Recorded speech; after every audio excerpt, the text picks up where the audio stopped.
तो आपके एक वीडियो में बताया था कि पहले आप मोटे हुआ करते थे, फिर एक एग्जाम्पल दिया था कि chewing food 32 times one byte, तो उससे ही काफी डिफरेंस है और आप अच्छा फील करने लगे। तो क्या वो चूइंग 32 टाइम्स उससे बॉडी वेट गेन होता है? उससे बॉडी वेट गेन नहीं होता है। आप ये कह सकते हैं ना तो गेन होता है ना लूज होता है। उससे बेसिकली हमारा मेटाबॉलिज्म ठीक हो जाता है, खाना प्रॉपरली डाइजेस्ट होता है। यानी कि क्या, जब हम प्रॉपरली च्यू करते हैं, अब हमको गिन करके च्यू नहीं करना है। बहुत सारे लोगों ने क्या किया, गिनना शुरू कर दिया, खा रहे हैं और मन में गिन रहे हैं 1 2 3 4 वट एवर। वो बड़ा फनी हो जाएगा। आप किसी के साथ में हो, कहीं पे डिनर कर रहे हो, तो अगर कोई आपका बॉयफ्रेंड है या गर्लफ्रेंड है, वो तो छोड़ के भाग जाएगा, भाग जाएगी वट एवर। वो कहेंगे ये पागल है, ये पता नहीं क्या करता रहता है, क्या करती रहती है, वट एवर। तो इसका मतलब क्या है कि आपको धीरे खाना है, प्रॉपरली पहले जुगाली करनी है मुंह में। जैसे गाय भैंसों को आपने देखा होगा, वो जुगाली करती हैं काफी देर तक, फिर खाती हैं। You should give time to your meal, क्योंकि अल्टीमेटली जो भी आप काम कर रहे हो, कर क्यों रहे हो? खाने पीने के लिए और जिंदा रहने के लिए। जिंदा कैसे रहोगे? खाने पीने के लिए, अपना पेट भरने के लिए। कोई भी जानवर हो, इंसान हो, काम क्यों कर रहा है? अगर उससे पूछो भाई क्यों, वाई आर यू वर्किंग, तो वो कहेंगे अच्छा खाने के लिए, रहने के लिए और पहनने के लिए, अपने लिए और अपनी फैमिली के लिए। तो खाने पे ढंग से टाइम स्पेंड करना तो बनता है ना, कि मतलब जब आप खा रहे हैं तो आराम से खाने पर मेडिटेशन करिए।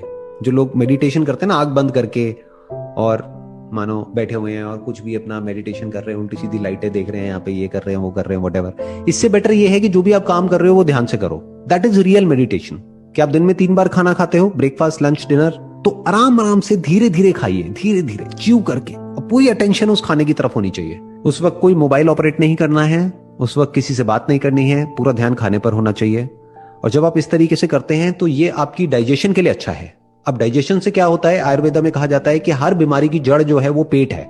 आज धीरे धीरे जो एलोपैथी है वो भी यही बात कह रही है कि ब्रेन में जो केमिकल्स की जो प्रॉब्लम होती है ना, जैसे मान लो किसी को डिप्रेशन है, क्लिनिकल डिप्रेशन है, तो वो किस वजह से, प्रॉपर्ली सेरोटोनिन नहीं मिल रहा है ब्रेन को। तो वो सेरोटोनिन जो प्रोड्यूस होता है, majority of it is produced in the gut, यानी स्टमक।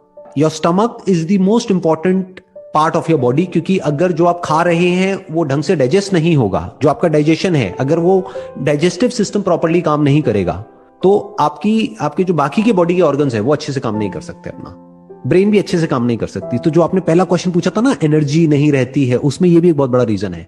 हम क्या करते हैं, हम कुछ भी जंक फूड उठाया और खाया और निगल लिया उसको।